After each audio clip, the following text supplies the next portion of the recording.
Olá! Hoje a gente vai fazer uma viagem incrível pelos tesouros sagrados de Santa Maria, a cidade e cultura lá do Rio Grande do Sul.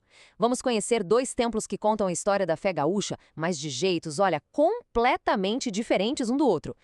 O que a gente tem aqui é literalmente um conto de dois templos. De um lado, a Basílica da Medianeira, inaugurada em 1985, que é puro modernismo.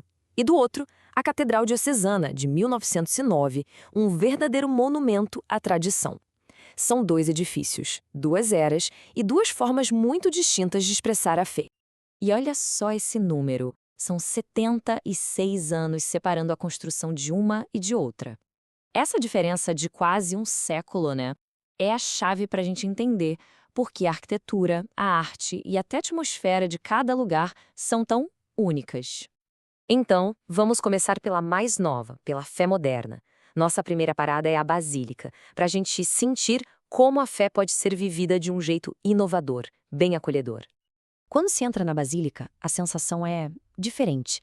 Não parece uma igreja convencional. A arquitetura dela foi toda pensada para criar uma experiência de acolhimento, de contemplação, sabe? Ela meio que quebra as regras para convidar a gente a olhar para dentro de um jeito mais contemporâneo. E tem três coisas ali que chamam muito a atenção.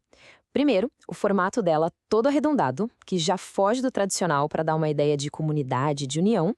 Depois, os vitrais, que não estão ali só de enfeite, não. Eles contam a história da devoção à Nossa Senhora Medianeira, que é a padroeira do estado. E, por fim, o Memorial da Medianeira, que é um tesouro à parte. E falando no memorial, gente, aquilo ali não é um anexo qualquer, é um verdadeiro museu da fé.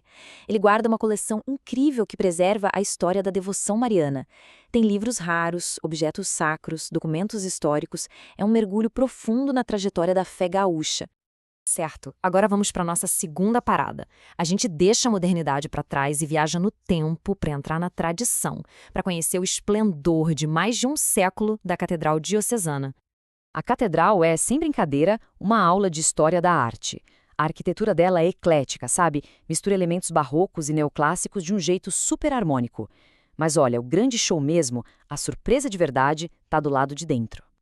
E essa frase aqui diz tudo. O interior é uma galeria de arte sacra. O teto é todo tomado pelos afrescos incríveis do artista italiano Aldo Locatelli. E a gente está falando de um dos maiores nomes da arte sacra no Brasil, hein? As pinturas contam a história da Imaculada Conceição e transformam a visita numa experiência artística e espiritual única. E tem uma coisa bem curiosa aqui. Por fora, a imponência da catedral acaba sendo um pouco ofuscada pelos prédios modernos em volta. Mas na hora que se pisa lá dentro, toda a grandiosidade, toda a espiritualidade do lugar simplesmente se revela de um jeito que, uau, te deixa sem palavras. Bom, e para quem ficou com aquela vontade de conhecer tudo isso de perto, a gente também preparou umas dicas práticas para essa jornada ao coração da fé gaúcha. Então, só para ter uma noção de localização, Santa Maria fica a mais ou menos 290 quilômetros de Porto Alegre, a capital. Chegar lá é bem tranquilo, na verdade, porque a cidade é um ponto de conexão super estratégico no estado. As principais rotas saindo de Porto Alegre são pelas rodovias BR-287 ou BR-392, o que deixa a visita bem fácil de planejar. E para fechar, uma dica de ouro para um roteiro mais completo. A visita não precisa ficar só nos templos. Dá para juntar a experiência da fé com cultura, dando uma passada no histórico Teatro 13 de Maio e com história conhecendo a base aérea de Santa Maria. Assim, a viagem para a cidade coração do Rio Grande do Sul fica ainda mais rica. E a gente termina com essa reflexão. De um lado, tem a modernidade que acolhe na Basílica. Do outro, a tradição que eleva na Catedral. São duas experiências espirituais muito profundas, mas bem distintas.